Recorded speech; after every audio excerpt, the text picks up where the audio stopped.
talk as easy as I used to. I don't speak as smoothly as I used to. I don't debate as well as I used to. But I know what I do know. I know how to tell the truth.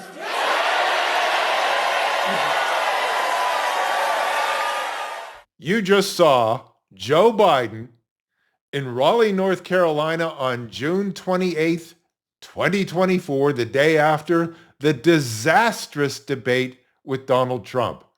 He stood there in front of this fake audience, I guess, saying that one thing he really knows how to do is tell the truth. Well, you'll excuse me for being a little bit dubious, but there's no evidence of that.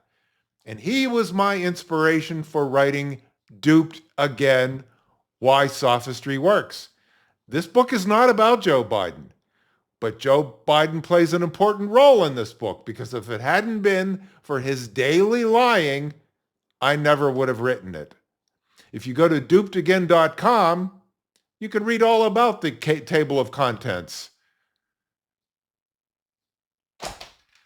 During the debate in Atlanta on Thursday, June 27th, 2024, Joe Biden told a lot of whoppers. I mean, the debate was an hour and a half long, so I'm not going to play the whole debate for you. But one of the lies he told was the Charlottesville lie. This is the lie he used as his prop for why he got into the race in 2020. It was a total lie. Snopes recently debunked it.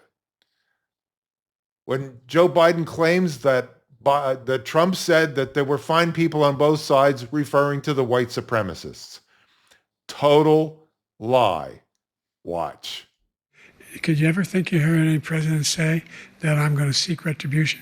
Did you ever hear any president say that I thought Hitler had some good ideas? What got me involved to run in the first place after my son had died, I decided in Iraq, because of Iraq, I said I wasn't going to run again until I saw what happened in Charlottesville, Virginia. People coming out of the woods carrying swastikas on torches, and singing the same anti-Semitic bile they sang when back in Germany. And the young woman got killed. I spoke to the mother, and they asked him, they said, what do you think of those people? The ones who got killed, the one who tried to stop it, and the ones he said, I think they're fine people on both sides. What American president would ever say Nazis coming out of fields carrying torches, singing the same anti-Semitic bile, carrying swastikas were fine people? And this is a guy who says Hitler's done some good things. I'd like to know what they are. The good things Hitler's done, that's what he said. This guy has no sense of American democracy. Both of you know that story has been totally wiped out, because when you see the sentence, it said 100% exoneration on that. So he just keeps it going. He says he ran because of Charlottesville. He didn't run because of Charlottesville. He ran because it was his last chance. He's not equipped to be president. He made up the Charlottesville story, and you'll see it's debunked all over the place. Every reasonable anchor has debunked it. And just the other day it came out where it was fully debunked.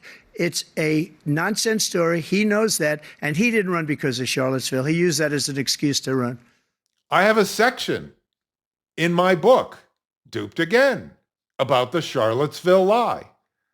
I have the actual dialogue there between members of the press and Donald Trump, where he clearly didn't say what Joe Biden accused him of saying, even though the world has finally admitted that Trump didn't say these things. But what does Joe care? He always lies. I want to play a clip of Joe Scarborough of Morning Joe from MSNBC on March 6th, 2024. He basically gave the finger to the audience, challenging anybody to defy him about how cogent Joe Biden is.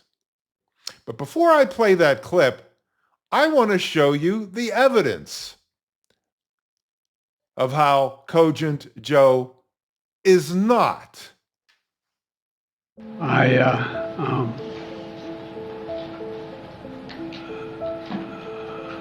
Anyway, and I don't want to don't want to, well, maybe choose my words. I was just thanking, anyway. But I just, look, I mean,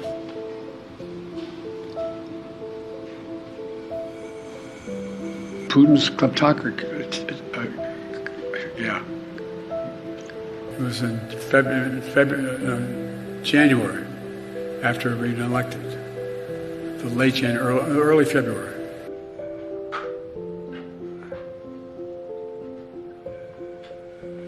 He said, it's not, we lead, not just, well, I won't go into it. Here's what drives the driver in the states that are affected. Here's what you can do, the drivers.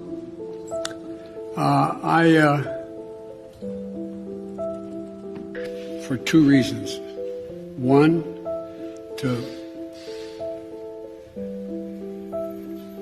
it's an impact the decades been making, because inaction was there was inaction with the Department of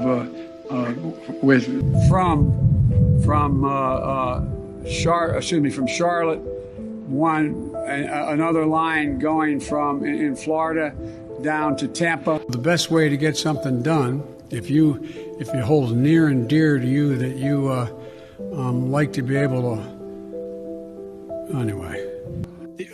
Okay, I'm going to play what Scarborough said on March 6th, and I'm going to play what he said after that on June 28th, the day after the debate. Roll it. In fact, I think he's better than he's ever been. Start your tape right now, because I'm about to tell you the truth. And F you if you can't handle the truth. This version of Biden, intellectually, analytically, is the best Biden ever. Not a close second. And I've known him for years. The Brzezinskis have known him for 50 years. If it weren't the truth, I wouldn't say it. I spent 3 hours with this man, maybe back in March. 3 hours. Cogent, on top of the issues, on top of every issue around the world. And last night, he simply was not on the biggest debate stage ever. And I'll even use the word tragically. He tragically did not rise to the occasion last night. Despite what everybody could see,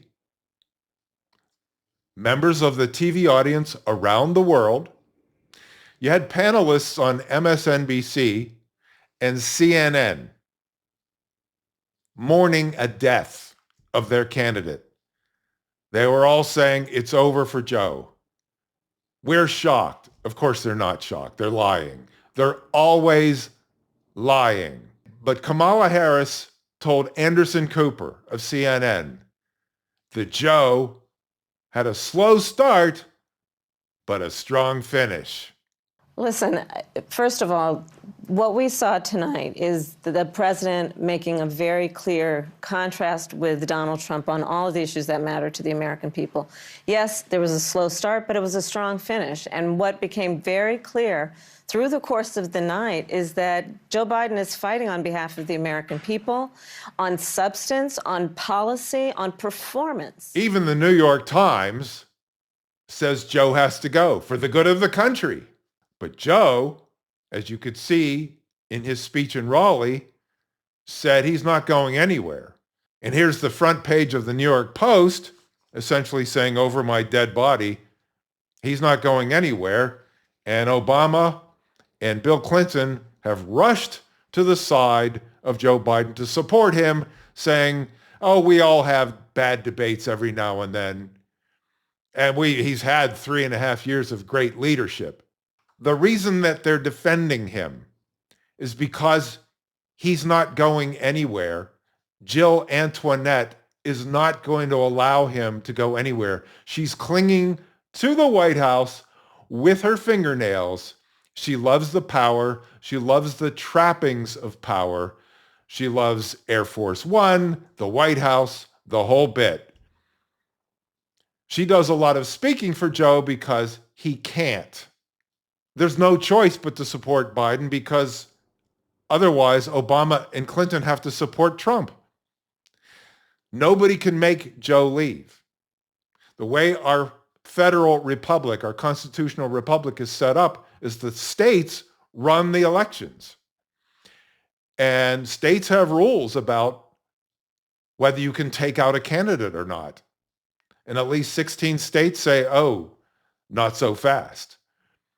So Joe's not going to go anywhere.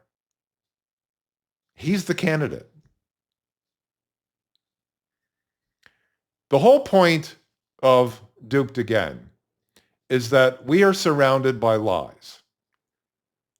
I illustrate in the book that we learn to lie from our parents.